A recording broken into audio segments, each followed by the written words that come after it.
Hi friends, முல்லை அரும்பு ribbon rose இதை வச்சு நம்ம வந்து சூப்பராக தலைக்கு வந்து பிரைடல் வெண்ணி மேக் பண்ணலாங்க.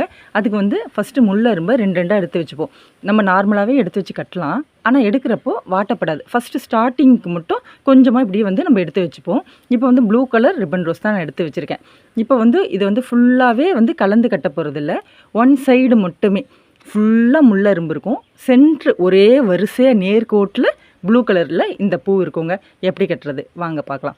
ஃபஸ்ட்டு நூலை வந்து எடுத்து இங்கே பாருங்கள், லெஃப்ட் சைடில் கொஞ்சம் நூலை விட்டுக்கங்க. எவ்வளோ பெருசு வேணுமோ அந்த சைஸு நூலை விட்டுட்டு சென்டரில் நார்மலாக பூ வச்சு கட்டுங்க. ரெண்டு ரெண்டு பூவாக வச்சா அடர்த்தி அதிகமாக இருக்கும்.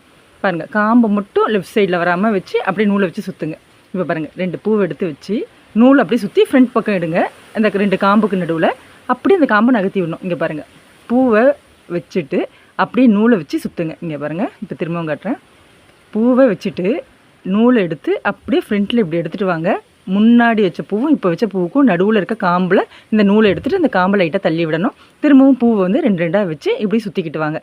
இப்போ வந்து ஃபஸ்ட்டு பூ வைக்கிறப்போ நீங்கள் எங்கே வேணாலும் வச்சுக்கலாம். இப்போ பாருங்கள், ரவுண்ட் அதுவே மேக் ஆகிடுச்சு. நம்ம ரவுண்ட் பண்ணணுன்னு அவசியம் இல்லை. நம்ம அப்படி கட்டிக்கிட்டு வரப்போ அதுவே ரவுண்டாக வரும். உங்களுக்கு எவ்வளோ லென்த்து வேணுமோ அந்த அளவுக்கு அப்புறம் பூ வைக்க ஆரம்பிக்கலாம். இப்போ வந்து எனக்கு பக்கத்துலேயே பூ வச்சா ரொம்ப அழகாக இருக்கும்னு தோணுச்சு. அதனால் வந்து ரெண்டு வருஷம் வந்ததுக்கப்புறமா நான் என்ன பண்ணேன்னா, அந்த ப்ளூ கலர் ரிப்பன் ரோஸ் இருக்கு இல்லையா, அதை வந்து ஒரு பூவை இங்கே ப்ளேஸ் பண்ணுறேன். ஒரே ஒரு பூ வச்சா போதும்.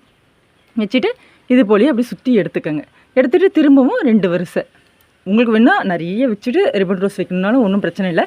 நீங்கள் வந்து உங்களுக்கு எப்படி தோணுதோ எல்லாமே உங்கள் கற்பனை தான். நீங்கள் எப்படி மேக் பண்ணணும்னு நினைக்கிறீங்களோ அப்படி மேக் பண்ணிக்கலாம். எனக்கு எப்படின்னா, இதில் ஒரு 10 ரிப்பன் ரோஸ் வைக்கிற மாதிரி வேணும்.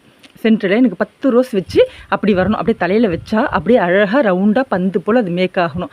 எந்த ஹேர் ஸ்டைல் பண்ணாலும் அது சூப்பராக செட் ஆகணும் அப்படின்னு வந்து சொன்னாங்க. அதுக்கு தான் நான் மேக் பண்ணுறேன்.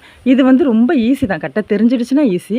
வெளியில் வாங்கினா அவ்வளோ பணங்க. இது வந்து நம்ம வாங்குறப்ப பூவோட காசு மட்டும்தான். நம்ம கட்ட தெரிஞ்சால் நம்மளே வந்து அதை மேக் பண்ணிடலாம் இல்லையா. இன்னும் வந்து நம்ம க்ரியேட்டிவாக என்ன பூ வேணாலும் வைக்கலாம், என்ன கலர் ட்ரெஸ்ஸோ அதுக்கு மேட்ச் பண்ணலாம். இங்கே பாருங்கள், இப்போ சென்டராக கரெக்டாக அப்படியே ஒரு வரிசையாக வரும். அந்த பூ வைக்கிறோம் இல்லையா, அப்போ மட்டும் ஏற்கனவே இருக்க பூவோட ஸ்ட்ரெயிட் வரப்போ கரெக்டாக அந்த பூவை கரெக்டாக ஃபிக்ஸ் பண்ணணும். அவ்வளோதான். பாருங்க, இப்படி சுற்றிக்கிட்டே வரப்போ 2 வருஷம் வந்தோடனே பூ வந்து முதல்ல இருக்கு இல்லையா, அந்த வரிசையை வந்து கரெக்டாக பிடிச்சி அப்படியே வச்சுக்கிட்டு வந்தோம்னா சூப்பராக இருக்கும். இது மல்லிகை பூவில் கூட நம்ம செய்யலாம். அவ்வளோ அழகாக இருக்கும். மல்லிகை பூவில் வந்து ஒன்றா தான் கட்ட முடியும். மல்லிகை பூவை 2 வச்சு கட்ட முடியாது. முல்லை அரும்புனா 2 வைக்கலாம், 3 வைக்கலாம், அடர்த்தியை பொறுத்து. உங்களுக்கு வந்து நல்லா கட்ட தெரியணும்னா 4 பூ பிடிச்சி கூட நம்ம கட்டணும்னா சூப்பராக ரொம்ப ஈஸியாக மேக் பண்ணலாம். அடர்த்தியும் செம்மையாக இருக்குங்க. இப்போ பாருங்கள், இப்படி வச்சு நான் ஓரளவுக்கு இந்த கை சைஸ் இருக்கும் இல்லையா, அதை தாண்டினதுக்கப்புறமா நிறுத்திட்டேன். ஏன்னா அதுக்கு மேலே தலையில் வைக்கணும்னு அவசியம் இல்லை. அது வந்து இப்படி வச்சா தான் ரொம்ப அழகாக கரெக்டாக நம்ம என்ன டிசைன் வச்சுருக்கோமோ அது கரெக்டாக தெரியும். அந்த சென்டரில் இருக்க பூ வந்து அப்படி ஒரு வரிசையாகவே இருக்கும்.